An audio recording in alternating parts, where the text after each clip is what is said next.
Hello students. Today in chapter motion we will study about graphical representation of motion. Let's see what are the topics that we are going to cover today. So first of all we will see the distance time graph, then distance time graph to determine the speed, and then velocity time graph. Now see distance time graph. Okay, first of all we will understand what the graphs shows. तो graph क्या show करते हैं? Graph क्या represent करते हैं? It shows the relation between two variable quantities in the pictorial form. Pictorial form में किसी भी दो वेरिएबल क्वांटिटीज के बीच में रिलेशन हमें दिखाते हैं, जिसको देखकर बहुत ही आसान हो जाता है हमें समझना, है ना. फॉर एग्जाम्पल आपने क्रिकेट मैच देखा होगा, उसमें आपको बीच में वर्टिकल ग्राफ के फॉर्म में रन रेट कभी कभी देखने को मिलते हैं, है ना, कि ईच ओवर में कितना रन रेट हुआ. ठीक है, तो वहां से आप ग्राफ जो बार ग्राफ देख के आसानी से समझ जाते हो कि किस ओवर में कितना रन रेट रहा, है ना. सिमिलर वे अब हम आज यहाँ पर सीखेंगे डिस्टेंस टाइम ग्राफ, कैसे हम डिस्टेंस और टाइम को रिलेट करेंगे with the help of distance time graph. ठीक है, जब भी हम ग्राफ प्लॉट करते हैं तो प्लॉट करते हैं बिटवीन टू वेरिएबल क्वांटिटीज के बीच में. ठीक है, अब यहाँ पे जो वेरिएबल क्वांटिटीज होती हैं इनमें से एक होती है डिपेंडेंट, एक होती है इंडिपेंडेंट वेरिएबल होता है. ओके, इंडिपेंडेंट वेरिएबल, तो यहाँ पे हमारे पास में दो क्वांटिटीज हम हैं, which is first one is distance, second one is time. तो यहाँ पे टाइम क्या हुआ? इंडिपेंडेंट वेरिएबल होगा. ठीक है, और दूसरा डिस्टेंस क्या होगा? डिपेंडेंट वेरिएबल होगा, क्योंकि हम distance cover by the object देखेंगे कि कितने टाइम में कितना डिस्टेंस कवर किया है ऑब्जेक्ट ने. तो टाइम को हम कहाँ लेंगे? एक्स एक्सिस पे टाइम को लेंगे. टाइम को हम लेते हैं ऑन एक्स एक्सिस. ठीक है, और हमारा जो दूसरा फिजिकल क्वांटिटी है डिस्टेंस, उसे हम कहाँ लेंगे? वाई एक्सिस पे लेंगे. ओके, अब यहाँ पे हम स्टार्ट करते हैं. सबसे पहले when object is at rest, अगर हमें बताना है कि ऑब्जेक्ट रेस्ट पे है तो डिस्टेंस टाइम ग्राफ उसका कैसा होगा. ठीक है, तो यहाँ पे जब ऑब्जेक्ट रेस्ट पे है तो उसका डिस्टेंस टाइम ग्राफ कैसा होगा? It will be straight line parallel to the x axis और we can say time axis. यहाँ पे x axis के along हमने क्या लिया है? टाइम लिया है. तो यहाँ पे जो आपको ग्राफ मिलेगा it will be parallel to the time axis.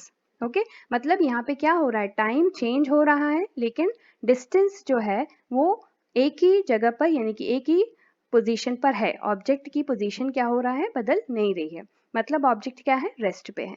Okay, तो ये हो गया आपका when the object is at rest. Okay, next अब हम देखते हैं uniform speed. ठीक है, when object have uniform speed, तो यहाँ पे आपको distance time graph कैसा देखने को मिलेगा? अगेन यहाँ पे अब आप देखेंगे it will be straight line. Okay, इस ग्राफ में आपको यूनिफॉर्म स्पीड ग्राफ में आप देख सकते हैं, तो आपको कैसा ग्राफ मिलेगा? स्ट्रेट लाइन ग्राफ मिलेगा.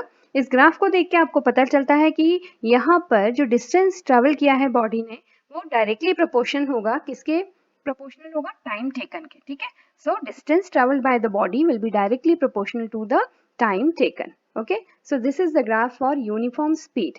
Okay, now come to the non-uniform speed. If the object is moving with non-uniform speed, that time how the graph will be. Okay, so इस तरह का कर्व आपको मिलेगा. Non-uniform speed, it means यहाँ पे जो object है हमने यहाँ पे अगेन y एक्सिस पे डिस्टेंस ले लिया.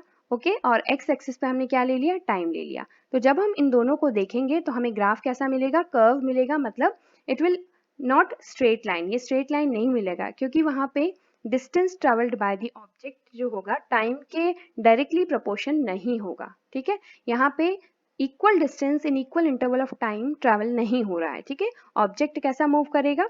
Okay, unequal distances in equal interval of time. So यहाँ पे आपको ग्राफ कैसा मिलेगा? इस तरह से आपको कर्व मिलेगा. ओके, सो हम इसे देखकर, ग्राफ को देखकर आराम से समझ सकते हैं कि जो ऑब्जेक्ट है किस तरह का मोशन है ऑब्जेक्ट का. ओके, किस तरह का यूनिफॉर्म स्पीड से मूव कर रहा है कि नॉन यूनिफॉर्म स्पीड से मूव कर रहा है. ठीक है, तो इस तरह से, या रेस्ट पे है तो वो भी हम पता लगा सकते हैं ग्राफ को देखकर ही. Okay, now we will see कि जो डिस्टेंस टाइम ग्राफ होता है डिटरमाइंस द स्पीड. कैसे हम इससे स्पीड, किसी भी ऑब्जेक्ट की स्पीड पता लगा सकते हैं. तो सपोज यहाँ पे एक डिस्टेंस टाइम ग्राफ है. ठीक है, अगेन यहाँ पे हमने x एक्सिस पे टाइम लिया है और y एक्सिस पे हमने डिस्टेंस लिया है. Okay, time is in seconds और डिस्टेंस हमने लिया है मीटर्स में। ओके, अब यहाँ पे आप सुटेबल स्केल लेकर ऑब्जेक्ट का आपने लिया है 2 सेकेंड्स 4 सेकेंड, ये टाइम हो गया ऑन एक्स एक्सिस, और वाई एक्सिस पे आपने डिस्टेंस ले लिया है 10, 20, 30, 40, 50 इन मीटर्स। ओके, अब आपको सपोज आपका ऑब्जेक्ट कैसा मूव कर रहा है विथ यूनिफॉर्म स्पीड, आपका ऑब्जेक्ट मूव कर रहा है विद यूनिफॉर्म स्पीड, तो आपको ग्राफ कैसा मिलेगा, straight line. Okay, here distance is directly proportional to the time. ठीक है, तो इस तरह का जब आप इसका स्लोप निकालते हो, तो अगर हम इसका स्लोप निकालेंगे तो हमें क्या मिल जाएगा, इसकी ऑब्जेक्ट की वेलोसिटी मिल जाएगी कि ऑब्जेक्ट किस वेलोसिटी से मूव कर रहा है। ठीक है, तो अब स्लोप निकालने के लिए हमें क्या करना है, इस ग्राफ पे कोई भी दो पॉइंट यहाँ पे हमको सिलेक्ट करने हैं, जैसे यहाँ पे A और C हमने सिलेक्ट किया। अब इन दोनों पॉइंट्स के बीच में हमें क्या करना है, एक परपेंडिकुलर ड्रॉप करना है अलोंग दिस x एक्सिस और एक परपेंडिकुलर ड्रॉप करेंगे हम along this y axis. Okay, अब ये जो डिस्टेंस हो गया C to B, ये हमारा y हो गया, और A to B हमारा क्या हो गया, x हो गया। ठीक है, अब हम करस्पॉन्डिंग वैल्यूज देख लेते हैं। C के करस्पॉन्डिंग क्या वैल्यू है, ये हो गया y2, ओके, विच इज 40, और B के करस्पॉन्डिंग क्या वैल्यू है, it is y1 which is 20 meter. Okay, similarly on time axis we will see the value corresponding to B which is x2 4 second and corresponding to A x1 which is 2 seconds. Okay, अब जब हम यहाँ पे slope निकालेंगे तो slope क्या हो जाएगा, y by x, y by x, तो यहाँ पे y by x की वैल्यू क्या हो गई, y2 minus y1. Okay, तो y क्या हो जाएगा, y2 minus y1, so we will put y2 minus y1, okay, and divided by x है, तो x की वैल्यू कैसे मिल जाएगी आपको, ये जो x है ये कैसे मिलेगा, जब हम x2 को माइनस करेंगे x1 से। ठीक है, तो x2 माइनस x1, जब इन दोनों का हम रेशो यानी कि वैल्यू पुट करेंगे, हमें करस्पॉन्डिंग वैल्यूज भी पता है, तो 40 माइनस 20 किया हमने और उसको डिवाइड कर दिया 4 माइनस 2 से, तो जब हम इसको देखेंगे तो ये कितना आ जाएगा, 40 माइनस 20 विल बी 20 और 4 माइनस 2 विल बी 2। ओके, जब डिवाइड करेंगे तो हमें क्या मिलेगा, 10 मीटर पर सेकेंड। ओके, तो वेलोसिटी कितनी आ गई ऑब्जेक्ट की, 10 मीटर पर सेकेंड। तो डिस्टेंस टाइम ग्राफ हमें क्या बताता है, किसी भी ऑब्जेक्ट की स्पीड हम इससे कैलकुलेट कर सकते हैं by taking the slope of that graph. ठीक है, उस ग्राफ पे हम स्लोप निकाल कर उसकी वेलोसिटी पता कर सकते हैं। ओके, तो ये यूजफुल है आपके लिए कि आप आराम से डिस्टेंस टाइम ग्राफ से किसी भी ऑब्जेक्ट की वेलोसिटी या स्पीड पता कर सकते हैं। Okay, now we will see velocity time graph. Okay, here we will take the two quantities velocity and time. ठीक है, जैसा हमने पहले डिस्कस किया था, टाइम को हमने लिया x एक्सिस पे और वेलोसिटी को हमने लिया y एक्सिस पे। ओके, तो पहला केस हम देखते हैं, object moving with uniform acceleration. Acceleration हम पहले के लेक्चर में देख चुके हैं। एक्सेलरेशन क्या होता है, it is the rate of change of velocity, यानी टाइम के साथ वेलोसिटी कितनी चेंज हो रही है वो एक्सेलरेशन हुआ। तो यूनिफॉर्म एक्सेलरेशन का मतलब ये हुआ कि टाइम के साथ ओके एक पर्टिकुलर इंटरवल ऑफ टाइम में जो वेलोसिटी का चेंज हो रहा है वो भी क्या है, कांस्टेंट है। ओके, आप यहाँ ग्राफ पे देख रहे हो, तो किस तरह का ग्राफ आपको देखने को मिलेगा, जब बॉडी मूव करेगी विथ यूनिफॉर्म एक्सेलरेशन, तो आपको स्ट्रेट लाइन ग्राफ दिख रहा है, यहाँ पे स्ट्रेट लाइन मिलेगा विच is inclined on x axis, या यहाँ पे क्या है, टाइम एक्सिस है, तो जो इंक्लाइन करेगा with some angle theta okay on this time axis, तो स्ट्रेट लाइन ग्राफ मिलेगा, straight line which is inclined on the x axis.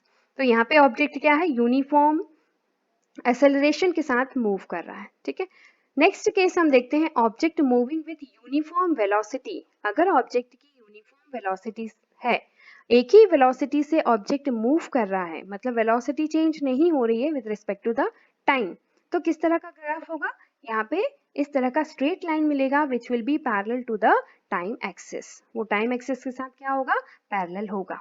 ठीक है, तो ये हो गया when the object is moving with uniform velocity. ठीक है, थर्ड केस अब यहाँ पर हम देखते हैं कि object velocity is decreasing uniformly. ठीक है, अगर कोई ऑब्जेक्ट चल रहा है विथ सम वेलोसिटी और उसकी वेलोसिटी जो है डिक्रीज हो रही है यूनिफॉर्मली, जो डिक्रीज है वेलोसिटी का वो भी यूनिफॉर्मली है।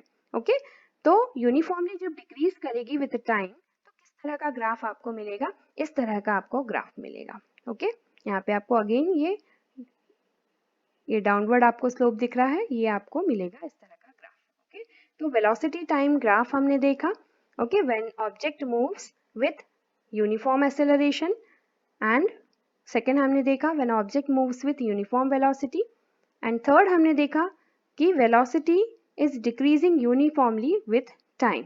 ओके, अब यहाँ पे अगर आपके पास ये वाला ग्राफ है, ठीक है, जब ऑब्जेक्ट यूनिफॉर्म वेलोसिटी से ट्रेवल कर रहा है, ठीक है, तो वेलोसिटी टाइम ग्राफ के अंदर जो एरिया कवर होता है उससे हम क्या पता कर सकते हैं, उसकी हेल्प से हमें क्या मिल सकता है, उसकी हेल्प से हमें डिस्टेंस या displacement of the body we can calculate, okay, with the help of this graph. Okay, velocity time graph से हम ये पता लगा सकते हैं। और एक चीज हम यहाँ से वैल्यू फाइंड आउट कर सकते हैं अगर हमारे पास में ये वेलोसिटी टाइम ग्राफ है। ओके, यूनिफॉर्म एक्सेलरेशन से जब बॉडी मूव कर रही है, so we are having velocity time graph of this type. Okay, तो वहां पर हम स्लोप फाइंड आउट करके, स्लोप निकाल कर किसकी वैल्यू पता लगा सकते हैं, हम वहां पर फाइंड आउट कर सकते हैं एक्सेलरेशन। ओके, वहां से हम एक्सेलरेशन पता कर सकते हैं with help of slope of velocity time graph. Velocity time graph से हम स्लोप निकालकर एक्सेलरेशन की वैल्यू फाइंड आउट कर सकते हैं। Okay, so this is all about velocity time graph. Hope you like the video. Thank you.